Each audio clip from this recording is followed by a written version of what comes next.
یہ ٹرمپ بار بار Bagram air base مانگ رہے ہیں، طالبان تو نہ کر رہے ہیں، کیا دوبارہ ہم یہاں پہ ایک بڑی لڑائی دیکھیں گے؟ نہیں، میں کوئی اس طرح آئی ڈونٹ نو، وہ ان کو پتا ہوگا، افغانستان والے حکومت کو پتا ہوگا ٹرمپ کو کہ ان کے درمیان کیا بات چیت ہو رہی ہے.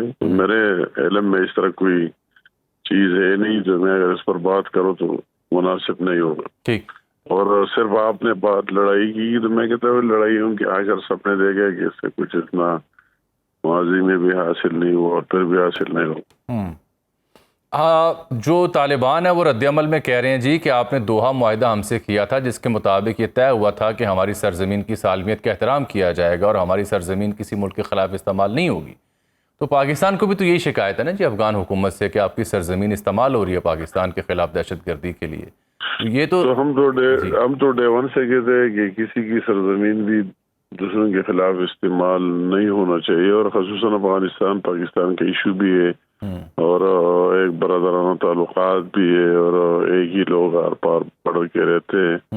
اسی دن بھی میں جب ان کو زلزلہ ہے اور سامان ڈول کر رہا تھا تو ہم بارڈر پر افغان حکام سے بھی بات چیت ہوئی اور میں یہ بھی کہا کہ ہماری بھی آپ کی ہر مشکل میں بھی ہم شریک ہے، آپ کے خوشی میں بھی شریک ہونا چاہیے، آپ کو بھی یہ ریئلائز کر لینا چاہیے. تو کم از کم ایٹ لیسٹ ہماری ایک دوسرے کے خلاف ہماری سرزمین اگر اچائی کے لیے ہو تو بہت اچھی بات ہے، برائی کے لیے استعمال نہیں ہونی چاہیے. بالکل ٹھیک کہہ رہے ہیں.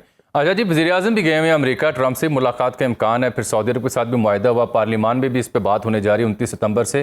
کیا توقع ہے سر آپ کو یہ پرائم منسٹر کے ریسنٹ دورے سے؟ ظاہر بات ہے اس کے نتائج اور سارے قوم کے سامنے ہیں، جو ہمارے کوئی عوام حکومان میں نہیں تھا کہ جس طرح ان کی پذیرائی ہوئی، جس طرح پروٹوکول بھی ہوا، جس طرح معاہدات ہوئے، تو یہ پورے پاکستانی قوم کے لیے ایک خوشی کا لمحہ ہے اور پاکستان کے لیے بھی اور سعودیین کے لیے بھی اور امت مسلمہ کے لیے بھی انشاءاللہ تعالی نیک شگون ثابت ہو. یہ تو بات خوش آئند ہے ہی، اچھی ڈیولپمنٹس ہو رہی ہیں پاکستان کے لیے، لیکن سر کرکٹ کے میدانوں میں بھی عجیب ہو رہا ہے نا، بار بار ہم ہار رہے ہیں اور عجیب و غریب صورتحال کا ہمیں سامنا ہے. کرکٹ ٹیم کا کیا حال کر دیا گیا ہے سر؟ دکھ ہوا ہوگا آپ کو بھی؟ دکھ نہیں، آپ دیکھیں نا، آپ ایک عام شہری بھی ہیں، آپ ایک سیاستدان بھی ہیں، آپ ایک وزیر بھی ہیں. ٹھیک ہے آپ کی حکومت ہے اور اس کے اندر پی سی بی اور ٹیم ہے، لیکن سچی بات یہ کہ دکھ تو آپ کو بھی ہوا ہوگا کہ ایسی کرکٹ تو ہماری کبھی نہیں تھی.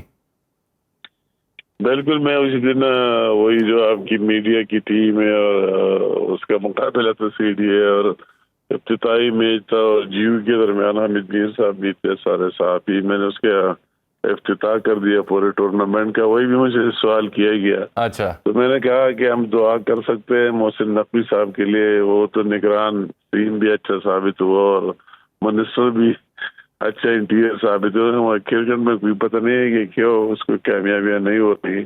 تو میں نے کہا ہم تو صرف دعا کر سکتے ہیں کہ اللہ تعالیٰ اسی فیلڈ میں ان کو کامیابی دے کہ قوم کو خوشی کوئی انجوائے کرے اور ان کو خوشی. ایک طرف میں نے کہا سعودی میں اتنا کامیاب دورے پر پاکستانی جشن منا رہا ہے اور دوسری طرف اس طرح جو کرکٹ کے شائقین ہیں ان کو مایوسی ہو رہی ہے. تو ہماری دعا ہے کہ مایوسی ابھی ختم. چلیں جی، اگر دعا تک کی بات آ گئی ہے تو پھر ہم بھی دعا میں حصہ ڈالتے ہیں. باخبر رہیے ہر جگہ ہر وقت بر وقت. ابھی سنو نیوز کا یوٹیوب چینل سبسکرائب کریں اور بیل آئیکن پر کلک کریں اور جانیے ملکی اور غیر ملکی حالات و واقعات یقین کے ساتھ.